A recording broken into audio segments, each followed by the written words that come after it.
Greetings, adventurers, and well-met Master of Dungeons here on the Master of Dungeons Twitch channel, twitch.tv/the Master of Dungeons. Happy Thursday! Normally, we do our dungeon delving series on Thursday and Friday, in which we play Baldur's Gate 3. However, we did miss our Tuesday stream and our Wednesday stream, Dungeons and Deliberations, as well as Tavern Talks of the Shifty Poor. So instead of playing a video game, we're going to go ahead and run those two streams on Thursday and Friday this week.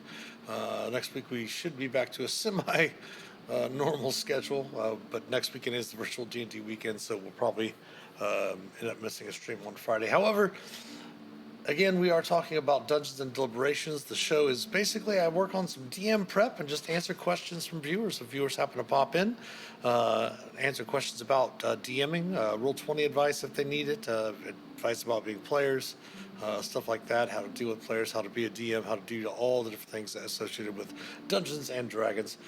So today our prep is we signed up, actually we were requested what's called a red carpet request for next weekend's virtual D&D weekend.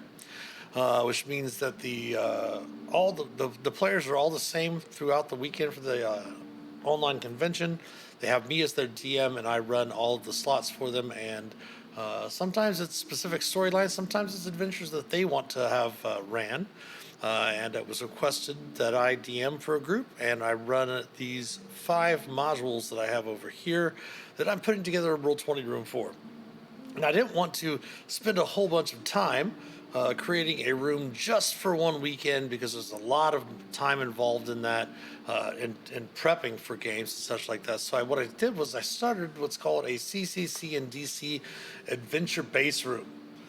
Basically what that is that any of the convention created content or community created content, as it used to be called, or dungeon craft content that the community makes, I will have this room as a base room basically, and anytime I need to run any of those adventures, I'll throw that adventure in here in the base room. That way if I have another online convention, or another virtual D&D weekend where players want a specific adventure ran that happens to be in this room, I can just copy and paste the room.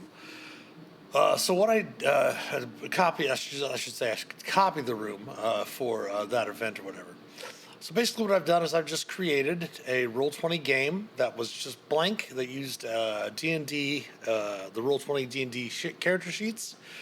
And then I've gone through and started populating this room. This is what I put in so far. It took me about maybe 20 minutes to do this earlier because I do have a pro account. So there's something called a transmogrifier that you have that allows you to bring handouts, character sheets, all different NPCs, monsters, even your macros now, PDFs, such like that. You can drag them over from other rooms, which is really awesome. It'd be really awesome if they'd be able to do something where you can transmogrify things in bulk. That would be awesome as well. But right now, it might be a feature they're working on. So what I'm working on now is the first adventure is from Gary Con. It was written a few years back. It's Gary Con, CCC Gary 16, My Immortal Loneliness. And that is the adventure that the first adventure we're starting to work on. I'm not going to do this adventure here on screen, which is Power and Pieces. It's the new Planescape Epic that premiered this past weekend at PAX Unplugged. We are going to be running it next weekend at the December virtual D&D weekend with Wizards of the Coast and Baldwin Games. And then we'll probably maybe run it in the January Epic, in the January virtual D&D weekend. But its next live play will be in person at Winter Fantasy, which takes place in Fort Wayne, Indiana, usually end of February, beginning of March. And it is a massive convention of nothing but Adventurers League, Dungeons and Dragons, and of course some non-AL D&D as well. Author-only events. We have a lot of the people from Wizards of the Coast, a lot of the Adventurers League admins come in to town for that event as well.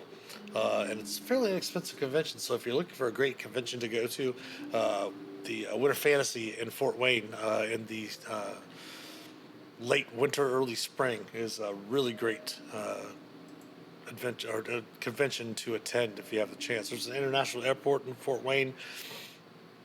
You can get direct flights to Chicago or to Fort Wayne from many different places in the country and the world. So that'd be something definitely to check out. So anyway, back to the prep. So what we've done is we've gone through. This is the current handout we're working on. We're going through and put our standard things that we always put in here. A game, the if you play with our virtual D&D weekends, our Ballman game events, you'll get what's called Dragon Marks, which you can use to get discounts on tickets. You can get merch with it. You can also buy pre-release event tickets, like before something premieres. You'll have a chance to spend your Dragon Marks and get an advance ticket to play the adventure before it actually premieres at a convention or online. Then, of course, since we are playing Adventures League, which is the organized play for D&D, we did make ourselves a little fun backdrop for when we run these CCC or DC adventures. We put a few little notes in here for the players to put them in all their journals. With Ballman Games, we always do use safety tools. We require all of our Dungeon Masters to use safety tools. So we have our safety tool deck, which is the standard NOX cards, which is stop, go, and pause. They're explained there. We also have the safety shield, is something I invented before we started requiring all the DMs to use safety tools. Basically, a safety shield is a token that players can pull out onto the map if they need to, which lets me know that something is going on that needs to be addressed, and then that token actually has token actions that all the players, I should say, can open up the safety shield and see. And I put in the traits of the shield all the different things that the token actions do, just for purposes of using the safety tools. Then we started with the adventures. We did make a monsters folder. We haven't populated it yet. We're going to start putting in the monsters from each one of these as we go. Sometimes I'll go through and, depending on what the room is, I'll sometimes go through and just put a folder in each adventure of the specific monsters that you need there. But then it gets a little bogged down. If multiple adventures have orcs, you don't want to have like 4 or 5 copies of an orc in your room.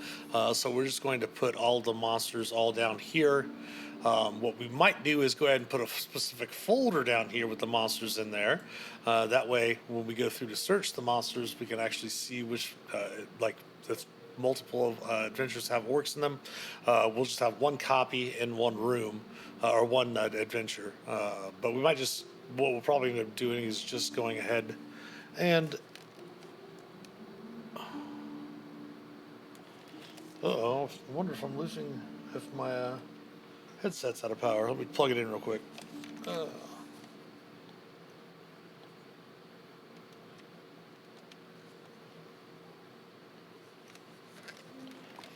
Said it was fully charged before we started playing, or before we started stream today. Huh, interesting. All right, and then we've gone through and we put our spells and other templates in here already. That way the players have access to all of the spell templates for the spells in 5th edition. Got some generic spell templates as well, some other templates. Then, of course, we always put in, even though you do have the option now for players can easily go into a Roll20 room and create their own character sheet. We always go ahead and leave a folder with 9 blank character sheets in there for the players that might not be aware of the new feature that they can create their own character now. And then, of course, I have a folder for the player characters that import themselves into the game from the Roll20 characters. It used to be your character vault, now it's just called Roll20 characters. So you can access them outside of your Roll20 games and such like that. If you want to take your pad or your laptop to a game. You can also print your characters now, which is really nice. But then those are the standard things that I always have in every room. And of course, we did put in our. We always have our DM workshop, which is the page that we use to set up tokens and things along those lines. And of course, we will be adding in maps. The beautiful thing is they have the new folder system, so we will be adding a folder for each one of these adventures that will have the maps set up with all the tokens, all the dynamic lighting, and all that stuff, so that we have them all organized into different folders, and we don't have to worry about archiving or anything of that nature, because it helps with organization now and all of that. So let's go ahead and get back to working on the adventure primer. Again, we are working on CCC Gary 16, My Immortal Loneliness. Well, we've already done the adventure, basically the cover page. We've already put the credits in, all of that, and now we're just working on the adventure primer. All right. Have a viewer, welcome in. Hope you have a wonderful day.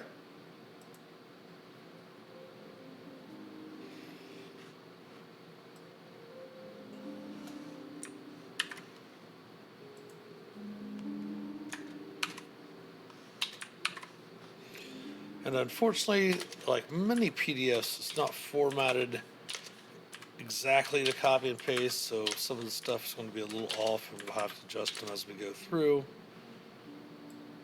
Make sure to highlight the important pieces.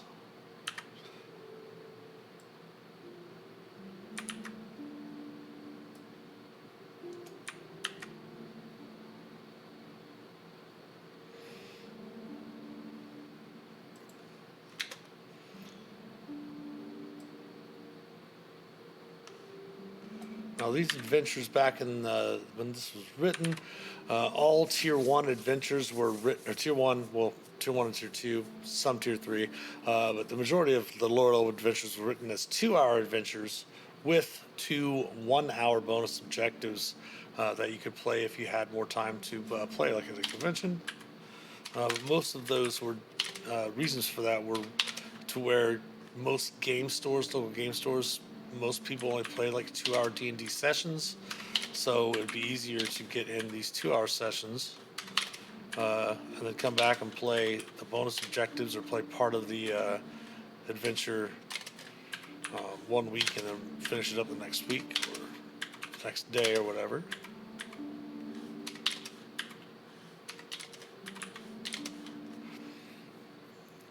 All right, so we're going to take these out here. They don't bullet the parts anymore, so we're just going to actually get rid of all the bullets for that.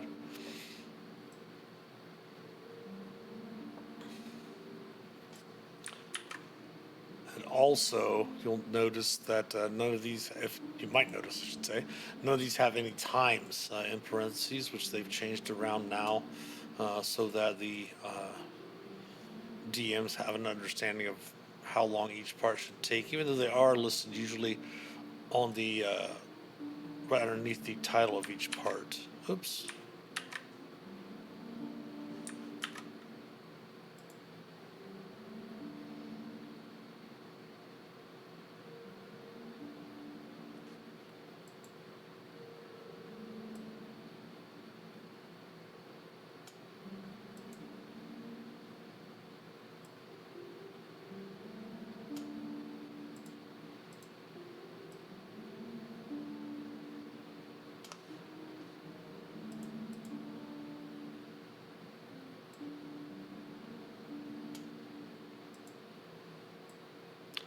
That was also a big problem too with the bonus objectives for DMs, especially when you were prepping.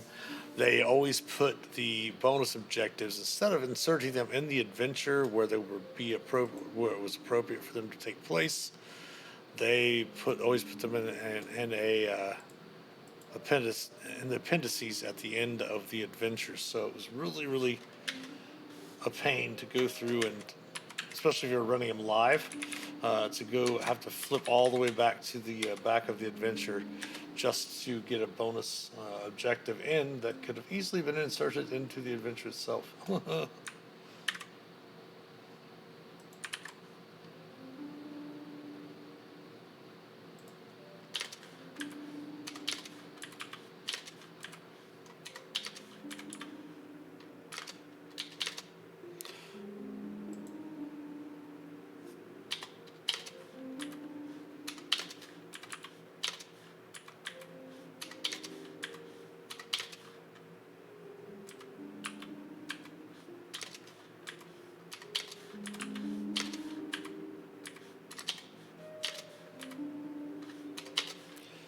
think what I'm also going to do after I get this small little section done is I'm going to go through and find some background music that will play in the Roll20 room when the players first enter it. We might be able to go through and sort out some like special music for battle music, stuff like that. But we're just going to find a nice adventure-y, medieval sounding song that just is light and relaxing that plays when they enter into the Roll20 room. Let me do this.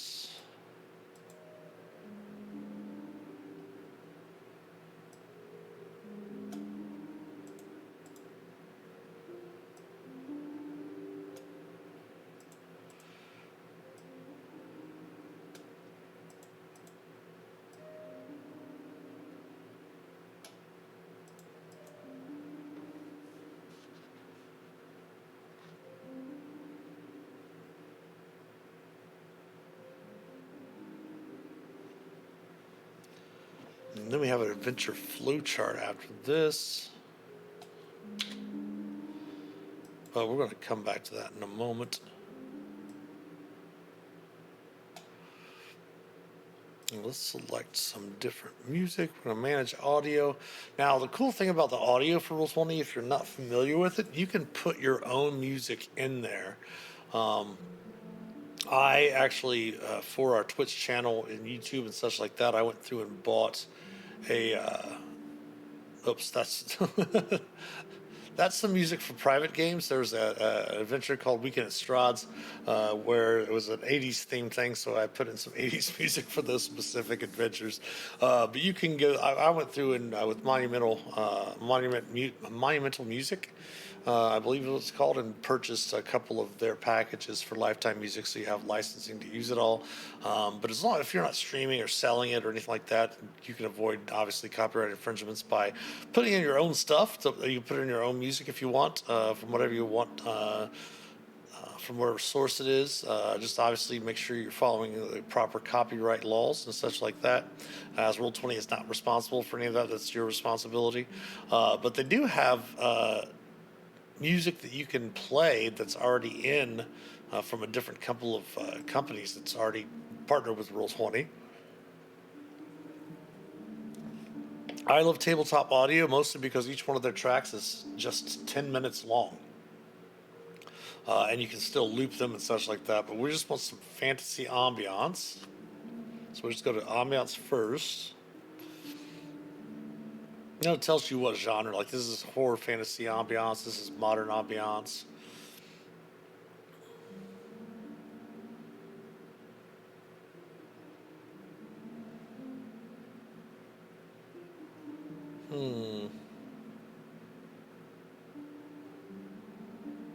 So Rivertown, the Highway, Cavern of Lost Souls is probably a little bit, let's just see what the Rivertown sounds like.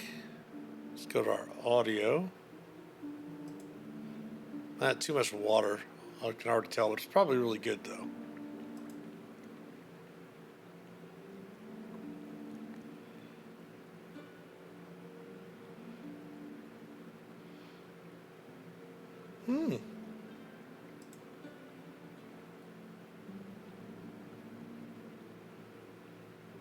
It is nice and relaxing, that is for sure. We're going to go ahead and add that to the game anyway. It's almost got the style of music, almost like an Asian strings type of something, maybe from Japan or something, with that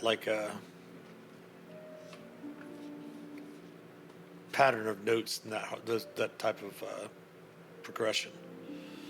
That's cool. We're going to come back to that in a second. Let's go ahead and check out to see if we've got that one's fantasy horror. Fantasy horror. We really don't want any horror. We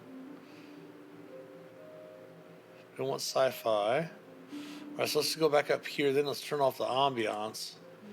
Let's just go fantasy.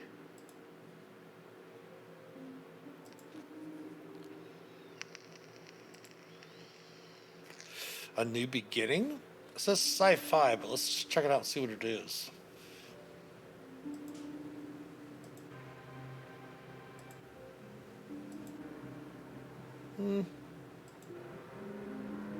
Very Stranger Things-esque.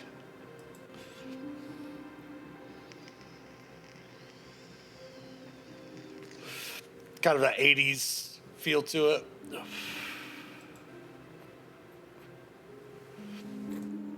That's pretty cool, but still, yeah. Let's listen to The Adventure Begins. That sounds really nice. And oops, let's go back to the beginning here.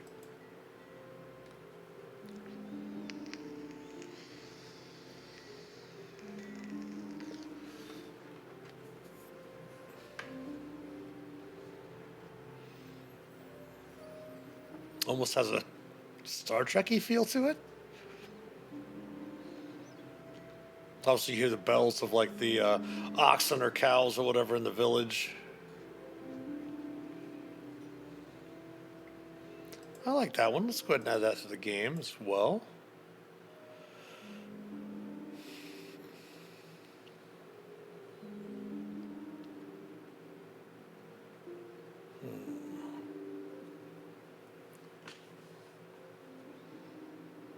What's the Actuarian Study? I've had this, I think, in my Candlekeep Mysteries base room.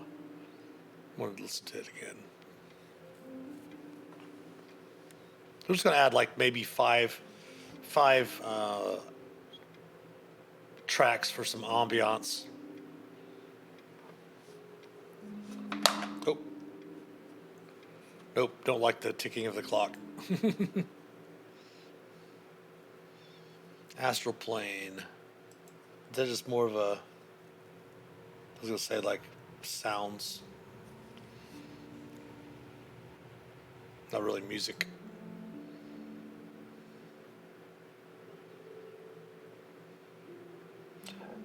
Beggar's Rest, huh? And they also see they have like things for like battles, like a battle music. They have like a blacksmith shop with all those types of sounds.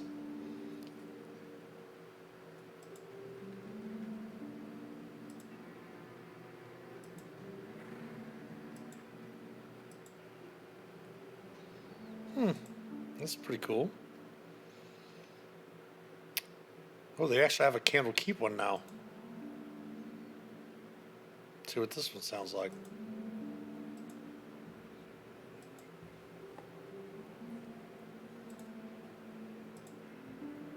So it's almost got like that chanting monks in the background, which is pretty cool.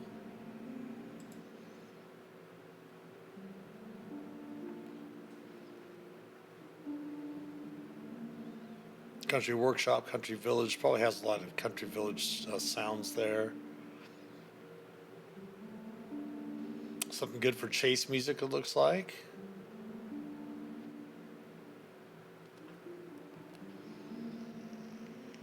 I do use the Dinotopia one for my Season 7 Tomb of Annihilation adventures that take place in Schult.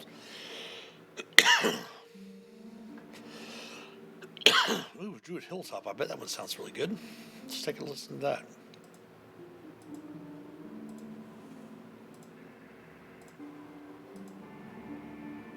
Takes about a minute to get into the music. That would be really nice, specific, but we're just looking for something really. Elven Glade. I do like the Elven Glade. We're going to go ahead and add that one in. Let's go ahead and play it for everyone, real quick.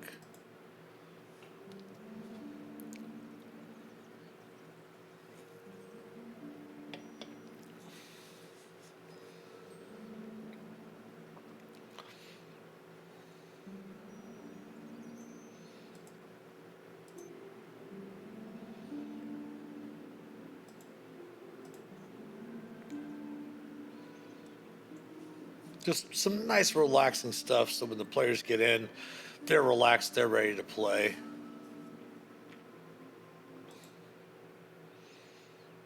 I don't know if I've heard the Everdeep song before. Let's hear that one.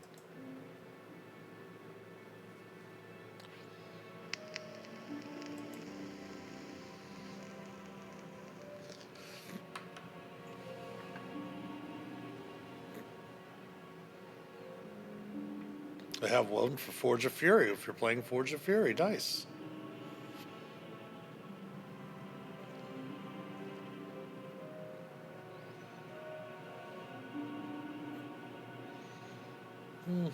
That was pretty cool.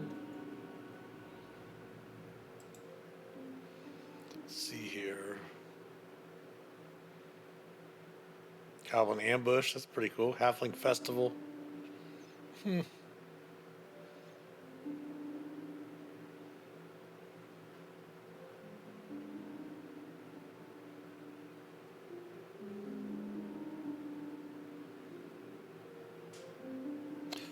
Hidden Valley. Let's see what that one sounds like.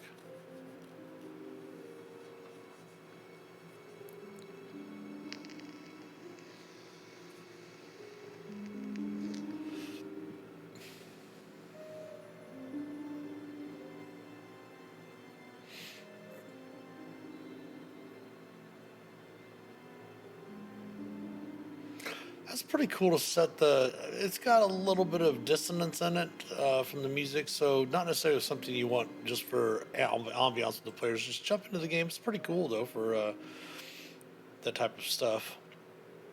We're just looking for.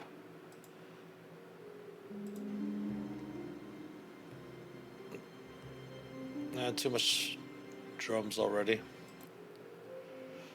Again, all of them great songs. As I mentioned, they have tons of great music in here from the different companies. As I mentioned, I do like the tabletop audio ones. Um, let's see.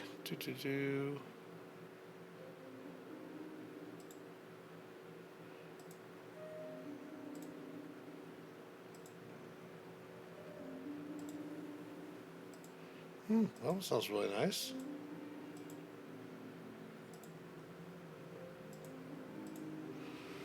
There we go. So 4 of those should be enough.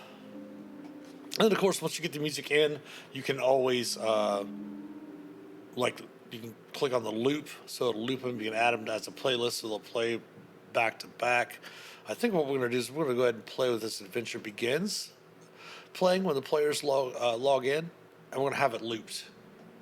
That way, that will be playing the whole time that they until we change it, and they can of course manage your audio sounds by going to your settings, go to audio and video, and you can change the master music level for each person for themselves. So if I change this volume, it's not going to change the volume for the rest of the players that are playing.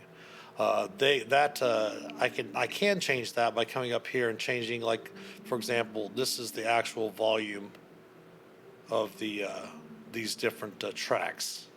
Obviously, you can jump through the track timing through here, but you can turn up the volume down. I always leave it right at 50, and by default, I think when you log into Roll20 to a room for the first time, I always turn off all my chat tech as well, since we use Discord for all of our online events and such like that. I always turn all the chat tech off.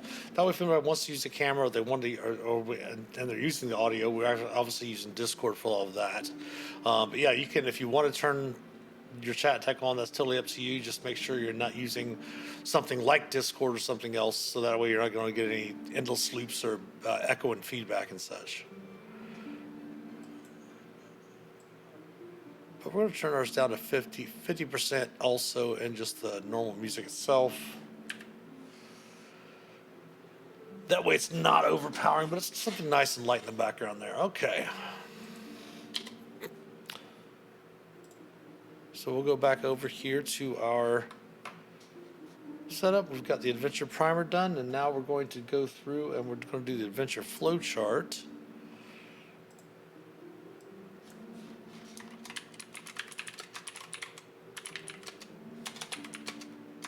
This is specifically, now I name each one of these notes differently in case I need to link them later on.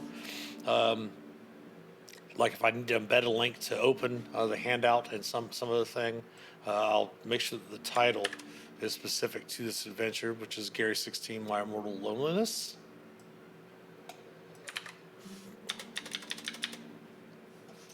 Now we'll come back over to our PDF here. I'm gonna take a screenshot of this and save it real quick. Let's do that.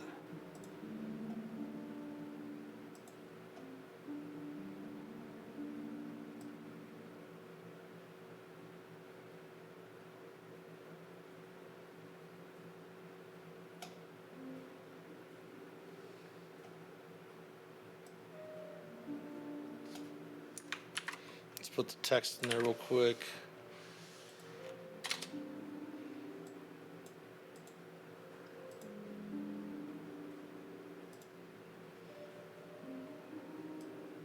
And since this is going to have a picture instead of any other text, we should be fine there.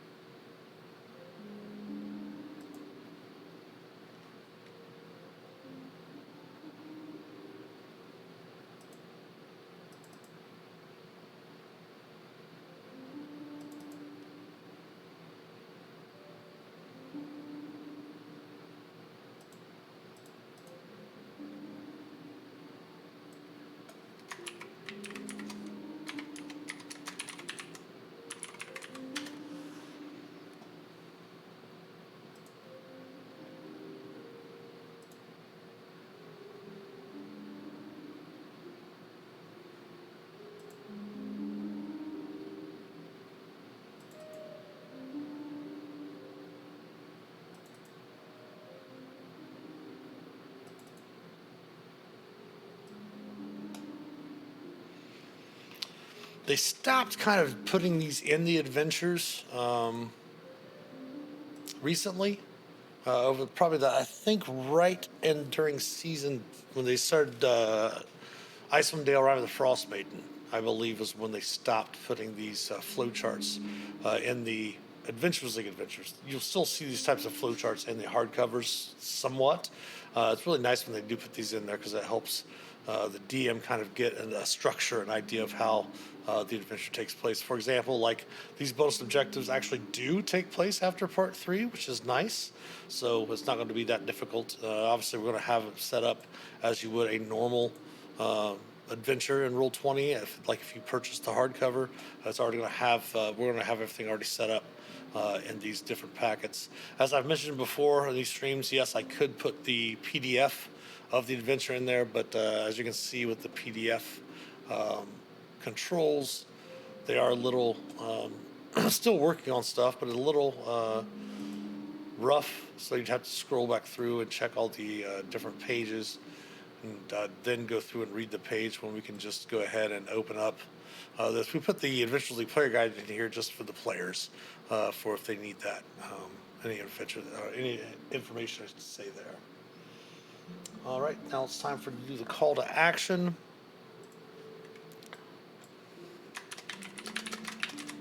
Call to action, in case you're not familiar with Adventures League and you just normally play like homebrew and such, call to action is just basically the quest giver. Wherever you go to get the quest, wherever you go to get the adventure.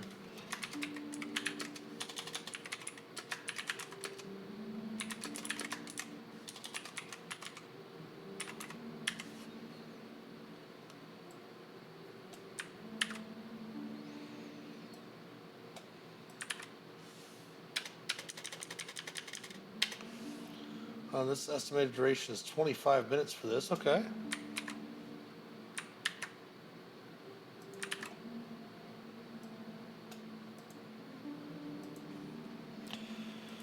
Another reason why I always set these rooms up specifically, going through and doing this, that way also, say for example, another Dungeon Master cannot make it for whatever reason to the event that weekend, and they have another DM that needs to fill in. Someone can say, hey, does anyone have this game room all ready to go? Yes, sure, you can make a copy of it for them. It makes it a lot easier for them for other people to also use the room if need be.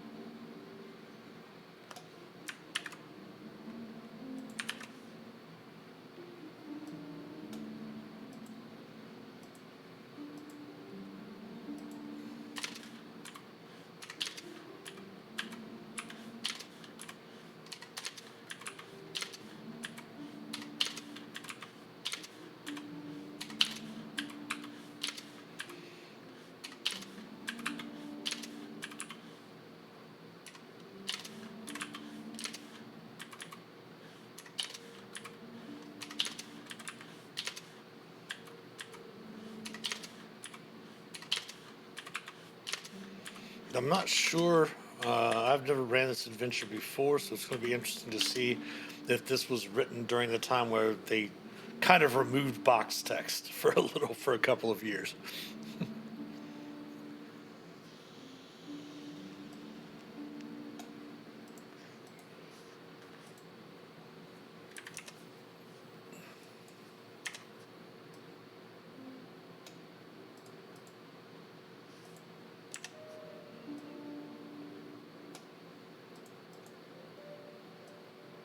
Oops.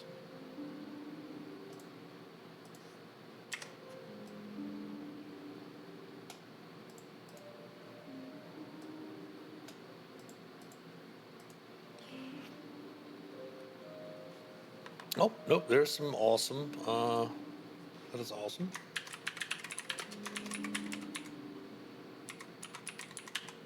Some box text. So what we do for box text is normally, if you purchase, like say for example, you purchase Descent into Avernus, Baldur's Gate Descent into Avernus, it'll have box text in a quote, which is this style. It'll basically say entering Willowbrook, and then it'll have everything that you read for that. I don't set mine up that way. I actually use those quotes for sidebars. What I'll do for box text, I'll simply just put a single row, single column table in there, and then put the box text in the table. Sometimes you can just copy the whole box text and put it in there, but sometimes if you do that, it'll just basically create its own rows for you. So what I'll do is I'll just go sentence by sentence. It does take a little bit of extra time, but like I said, this is always about prepping. The more you prep ahead of time, the more time you'll save when you're actually running the adventures.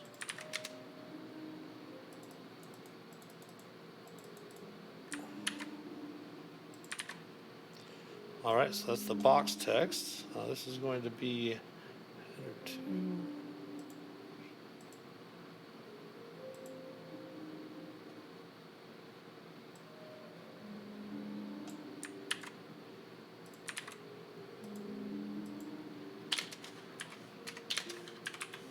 I use dark mode because I'm on Roll20 a lot. Prepping for games, running games, all that stuff like that. So I always run the dark mode to make it easier on my eyes. But usually everything transfers over pretty well to the regular light mode as well.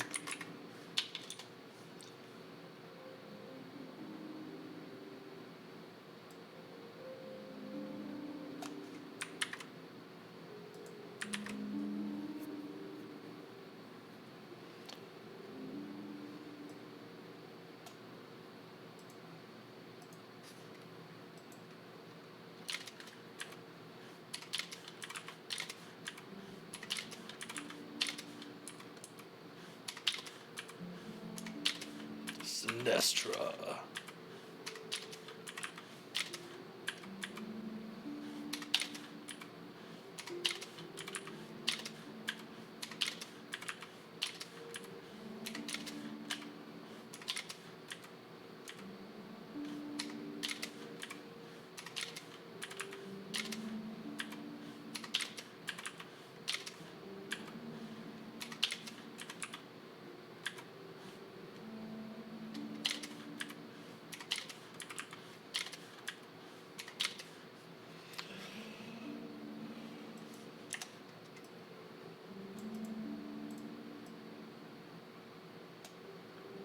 Trevelry is how I'd pronounce that probably.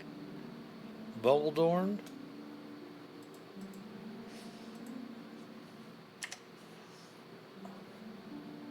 Little instead of Dumbledore is Bubbledorn.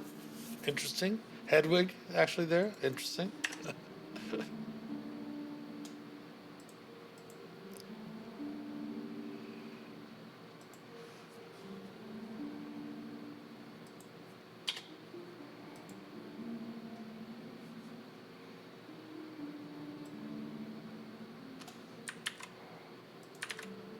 Got a little bit of history there for stuff.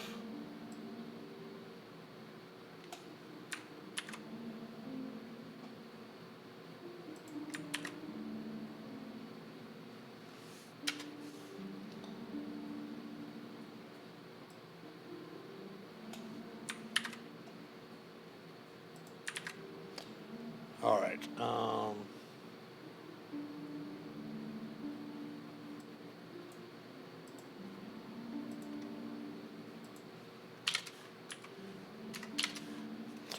So that music, after hearing that a little bit, might want to go. Let's go ahead and go on to the Elven Glade, because that has a lot of anxiousness and a build up to it.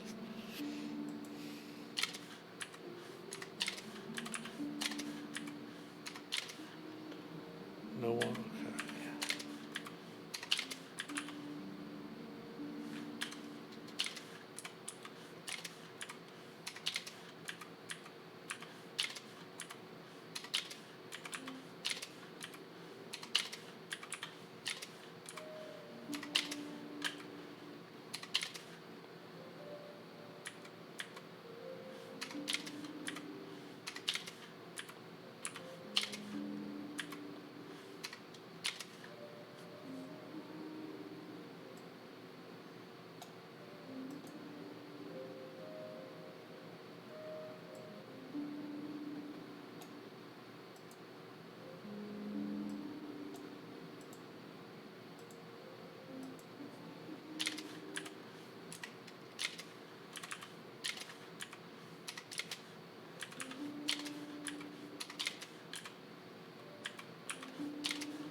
So what I'm doing is going ahead and making an attachment or a handout for the holy water itself, and then we'll go through and we'll link that to here. So when it comes to that part of the adventure, we can just click on that. It'll pop up the handout for the vial of holy water, and you can just share it immediately with the players.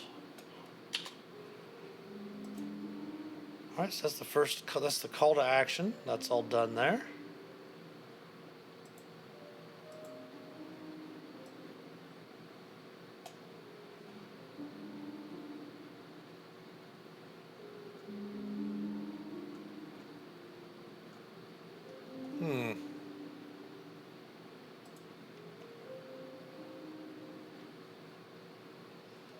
So instead of this next part being part one, it's actually part two.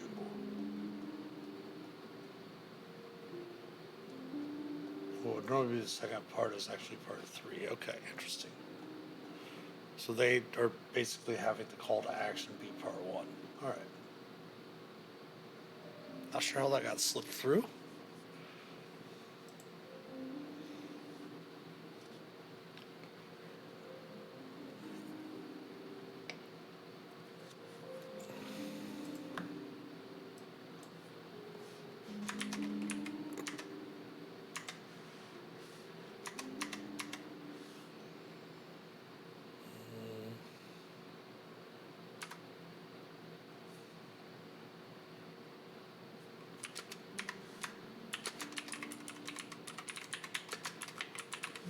We'll leave it as it is.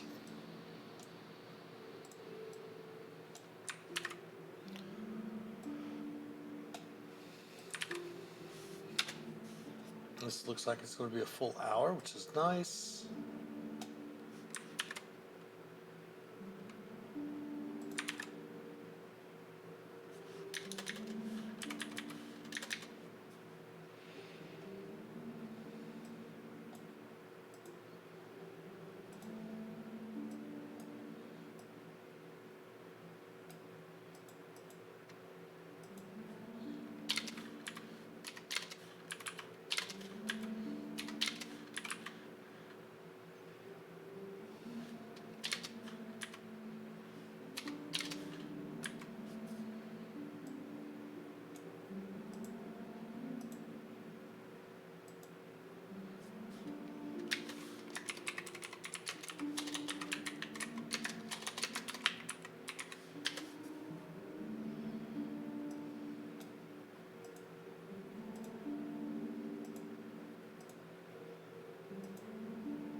So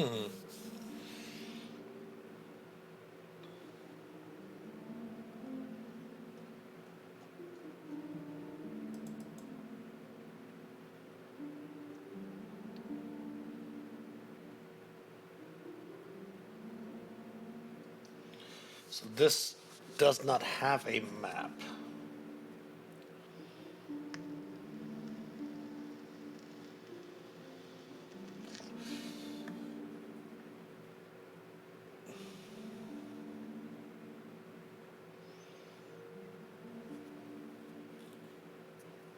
Interesting. There's only 6 rooms, so you could easily, it says for using a map, this adventure was initially conceived for face-to-face play where any maps tend to be simple. If you're playing online and want a full color map, feel free to grab one and make slight modifications to the size of rooms as needed.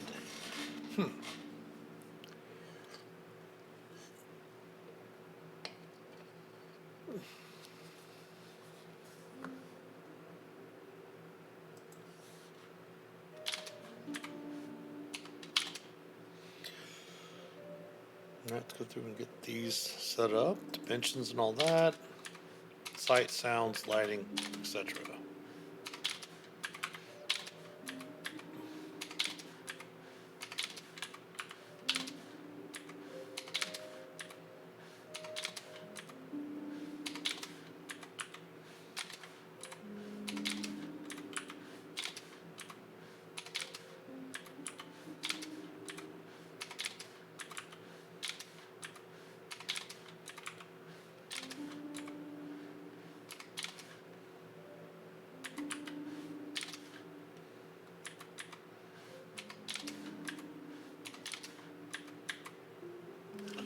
Scuffling the zombie bit. Okay, like I said, when we do sidebars, what we'll do is we'll use a quote and quote everything that's in the sidebar.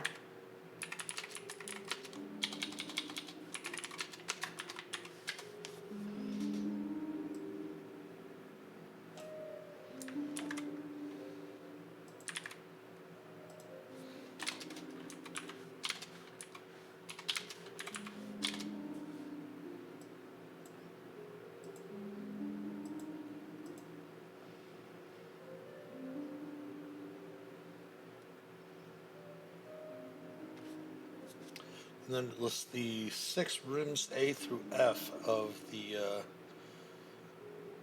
different rooms in the old manor.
We have a number of maps that we can use for this, so it's going to be, should be fairly easy.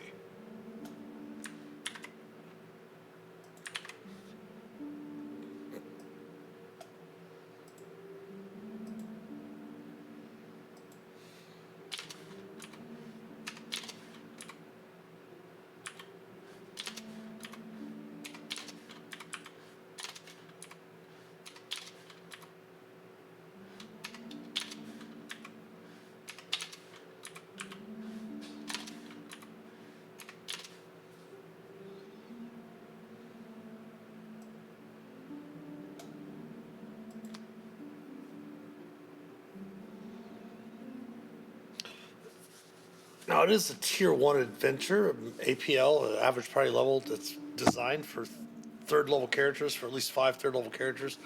The 18 intelligence investigation check is kind of high. So when we play, pardon me, when we play, I might actually drop that DC down to a 15 or a 16, because 18 is really tough. But you still want to make it a chance to do it. And you might not have, generally a lot of players aren't really proficient with investigation skill. So it's something to think about when we're running the adventure as well. The cool thing is it does give you some sort of idea on some of the rooms, how big they are. But there doesn't seem to be a whole bunch of fighting in the first couple. So that doesn't look too bad. See the zombie pit, of course.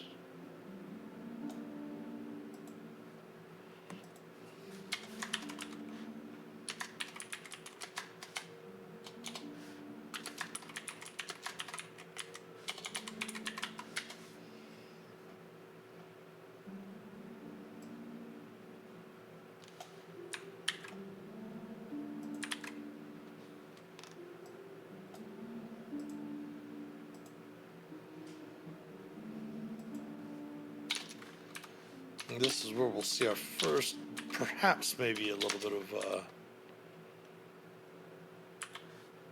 combat.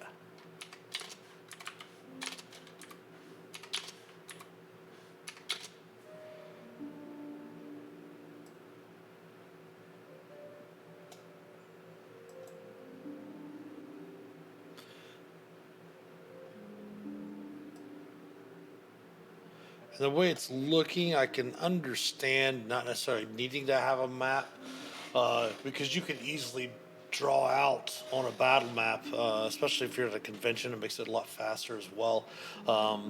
You could draw out just and you could do it on roll 20 here on the VTT, which is probably what we'll do for this first adventure, since there's nothing.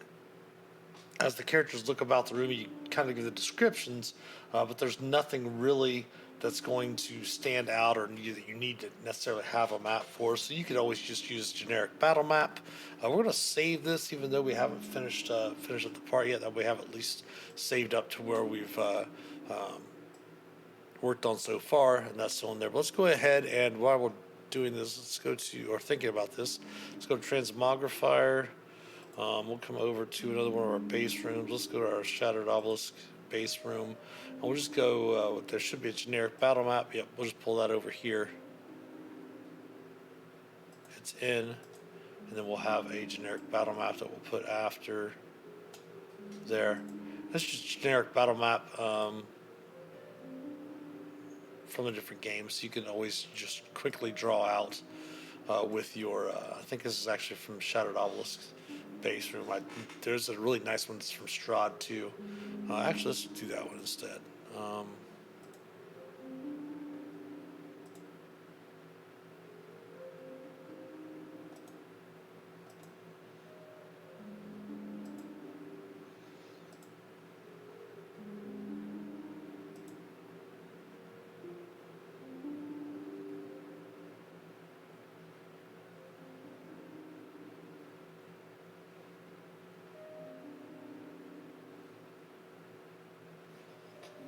Where's that generic battle map?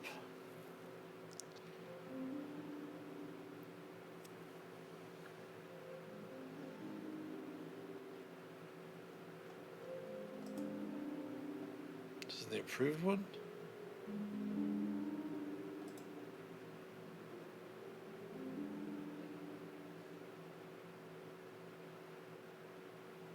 There it is. All right.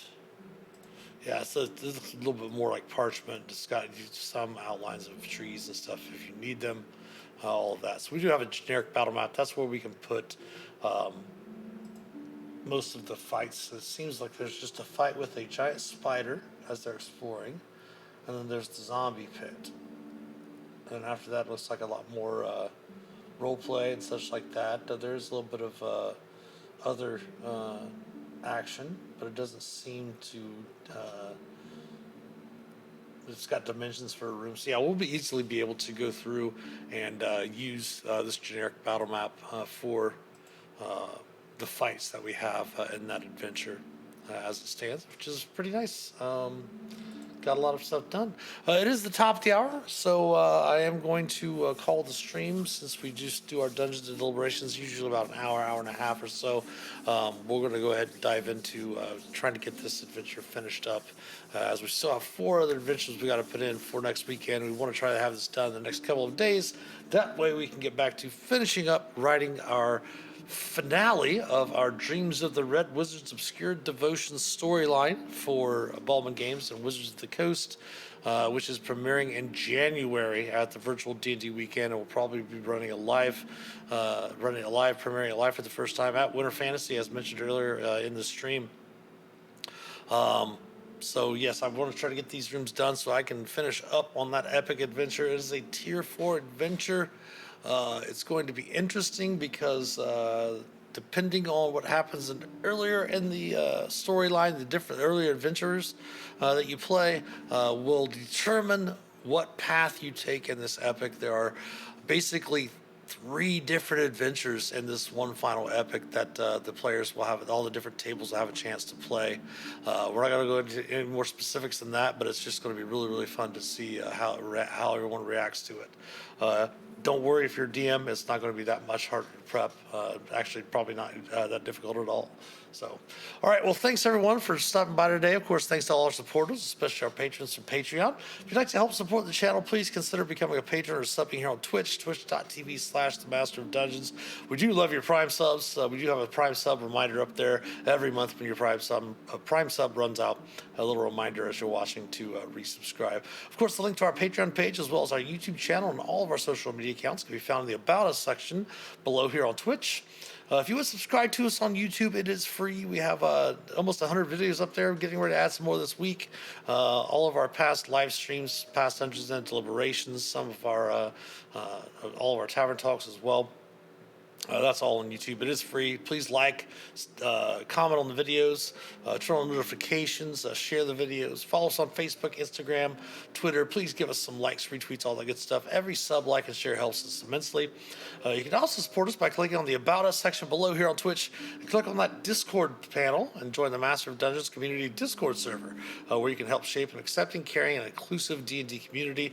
The merch store is open, and we have a number of t-shirts, a hoodie, some glassware, and some caps in there as well. Definitely purchasing something from the merch store will help support us. We are planning to start simulcasting at probably looks like to be after the new year, not only here on Twitch, but simulcasting to kick.com as well. If you jump over there to kick.com/Master of Dungeons, give us a like. Once we're up to about 75 likes or so, we're going to start experimenting and streaming on Kick outside of our normal Twitch schedule. We don't want to interfere with that at all. And of course, once we have so many followers over there, we will start streaming simulcasting, I should say, on both platforms. So thanks for watching today. Hope you have a great rest of your day. We will be back tomorrow at 2 p.m. Eastern time for some Tavern Talks of the Shifty Boar, where we're going over the new playtest material for the new Player's Handbook Playtest 8 for the new 1D&D or D&D 5.5 edition books that are coming out next year for the 50th anniversary of Dungeons & Dragons. So please stop by tomorrow to check that out. Otherwise, we'll be back on Sunday evening, 7 p.m. Eastern, for our episode 7 of Phandelver and Below, the Shattered Obelisk live D&D play. Take care, have a great rest of your day, and as always, happy adventuring.